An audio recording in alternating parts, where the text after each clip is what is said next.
feel the weight of it, don't you? The responsibility, the pressure, the expectation. You feel it in your bones, in the way your shoulders hunch beneath invisible burdens.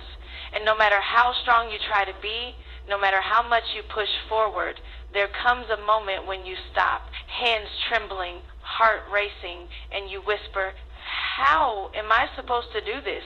It feels too big, too much, too heavy. And the truth is, if you only look at it through your own strength, you're right, it is too much. It is overwhelming. It is beyond you. But that's the thing. What's ahead of you was never meant to be handled alone. You've been called to something greater than what you can see, something that reaches beyond the limits of your own understanding.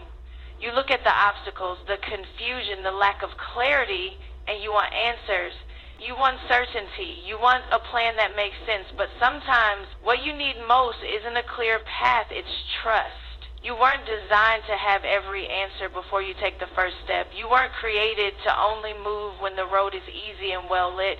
You were built for the moments that don't make sense. You were built for the uncertainty, the stretching, the growth, because it's in the unknown that the real work happens. It's in the struggle that strength is born.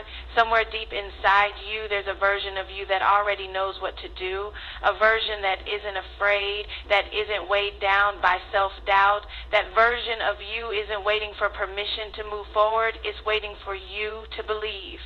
But belief is hard when life has taught you to doubt, when you've been met with resistance, when you've fallen more times than you can count, when the voices around you keep reminding you of your past, of your failures, of all the reasons why you should give up. It's hard to believe in the unseen when everything visible seems to be working against you, yet here you are, still standing, still pressing, still searching.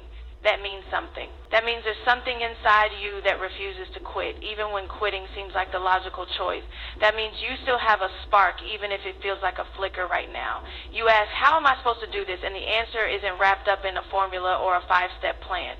The answer is in the next breath you take, the next decision you make, the next step you choose to take, even if it's a small one. You do it by moving forward, by refusing to let fear have the final say, because if fear had its way, you would have never made it this far. If doubt had the final word, you wouldn't even be here.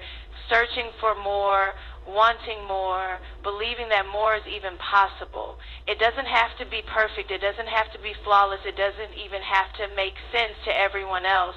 It just has to be movement. Stop waiting for the fear to go away before you start. Stop waiting for the confidence to show up before you take action. Some of the greatest breakthroughs come not when you feel ready, but when you choose to move despite feeling unprepared. You keep looking for a sign, for confirmation, for proof that you won't fail, but sometimes the sign is in the struggle. Sometimes the sign is the very thing making you question whether you can do this. Because if it didn't matter, if it wasn't important, you wouldn't even feel this way. You wouldn't feel the weight of responsibility if there wasn't something significant about what you're being called to do. You wouldn't be wrestling with doubt if there wasn't something worth fighting for. You were meant to do hard things. You were built for the impossible. Everything you need is already inside you. The wisdom, the resilience, the courage. It's been there all along. It's okay to be scared. It's okay to question. It's okay to not have all the answers.